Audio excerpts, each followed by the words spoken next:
Hi, we're here in Washington, D.C. talking to my good friend Senator Dean Heller of Nevada.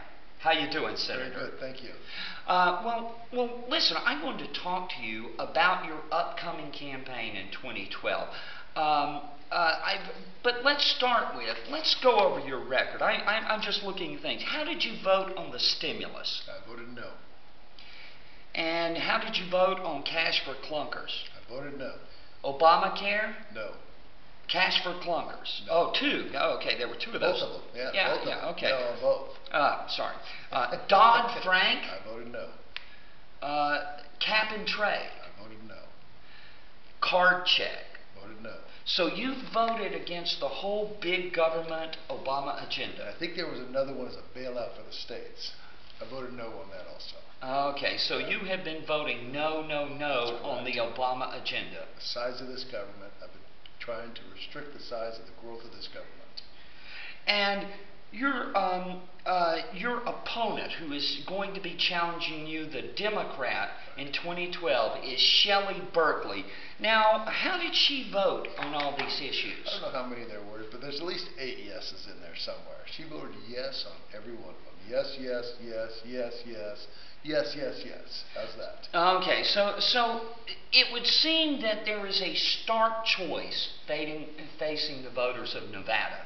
I don't believe in any race in this country, this cycle, that there will be a more difference, a bigger difference in two candidates, a stark choice, as you say it, than there will be in this Nevada Senate race.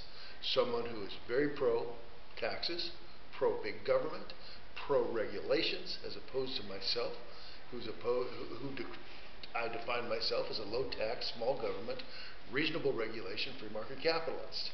And if it doesn't fit those perspectives and that level, then I won't support it. And your opponent, with this huge pro-Obama liberal record, how does she imagine she's going to get elected statewide in Nevada? I have, they're gonna do the boilerplate Democratic issues. I have no doubt that she has no interest in moving to the middle. She's going to keep her liberal record and believe that her liberal record will sell in the state of Nevada. Now, obviously, I disagree with that, and we'll see how that plays out. But her congressional district, very liberal. I don't think it plays outside of her district. I don't think it plays in the rest of Las Vegas, and I don't think it plays outside of Las Vegas also. So it'll be interesting. She thinks that this liberal record, one of supporting Pelosi 99% of the time, supporting this president 99% of the time, is what sells in Nevada. I argue and beg to differ that we're going to have a very conservative candidate against one that's extremely liberal, and that's going to be the difference in the Nevada race. Now, let's talk about what this means for recapturing the Senate majority for the Republicans. Well, I think the majority leader, in fact, my colleague in Nevada, Senator Reid, will tell you, and frankly has been out telling people that he cannot retain. He will not be able to retain his leadership as a Senate majority leader if he doesn't capture Nevada. On the other side, talk to McConnell, talk to John Cornyn, and they'll tell you the same thing.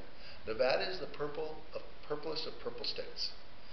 As Nevada goes, so will the other Mountain West states. So you lose Nevada, you're going to lose a couple of the other Mountain West states. You win Nevada, you're going to pick up a couple of those Mountain West states. They believe it's pivotal. They will tell you it's pivotal in the leadership and the direction this country is going to go for the next several years anyway. And this window of opportunity is getting smaller and smaller. I think that this race, it's almost a generational thing. I think every 20 to 30 years, last time was probably Ronald Reagan, where the direction of this country is at a very pivotal moment. And this race here, is going to determine the direction of this country for another generation. Wow. And so this crucial race here, and yet, as I understand it, the Democrats, I mean, the unions are pouring in the money, the Senate Democrat committee, it's Harry Reid's backyard. He can't afford the embarrassment of a defeat. Well, I will argue that this race is more against Harry Reid than it is Shelley Berkley today. That's how critical this particular race is. You're right. Trial lawyers, environmentalists, unions, all of them are pouring money into this particular campaign. And it's been very, very difficult, obviously, with Senator Reid as the majority leader and the kind of backing that they have right now. And by the way, those are the groups that control Washington, D.C. right now, trial lawyers, unions, and environmentalists. And if you want that to change, you're going to have to change the makeup of the United States Senate, and it starts in this race. But you're right. What you're saying is they're going to raise a tremendous amount of money to make sure that Shelley Berkeley is the next senator from Nevada. There's no difference. Shelley Berkeley's voting record will be identical to Harry Reid's, which would be identical to Nancy Pelosi's, which will be identical to this president. That has to change if you want this country to go in a different direction so we can start creating jobs. You know, keep in mind, Nevada has the highest unemployment, highest foreclosures, highest bankruptcies. And that's not going to change until we change leadership here in Congress, obviously the White House. So the economic issues will be pivotal. Job creation, that's going to be what this race is going to be about. Right. I am one who believes the larger your government is, the more difficult it is to create jobs. And we need to rein in the spending that we have in this government, get under control our deficit. If we start doing that and start getting some certainty back into these small businesses, we can't raise taxes on them, which of course is the foundation of what my opponent wants and what this president wants, is to raise taxes on every small businessman in America. They propose it every couple of months. If you want to raise taxes on a small businessman, you can't create jobs. You can't be pro-jobs and anti-small business. That's where this president is, and that's where my opponent is. So it is important that the ordinary people who might see this video should do what they can to help support you. Talk about the importance of the small donors to a campaign like yours. The bottom line is this: I can't do it by myself. I can't win this race by myself by getting on the phone every day and calling every small donor that's out there. It just can't happen. This is the reason why a video like this makes all the difference. And Robert, I appreciate it. But I cannot do this by myself. If you want more of Obama's agenda, if you want more of Nancy Pelosi's agenda, if you want more of Harry Reid's agenda, there's a choice out there. And it certainly isn't me. But it makes a big difference. It makes a big difference for these small donors to be there for me.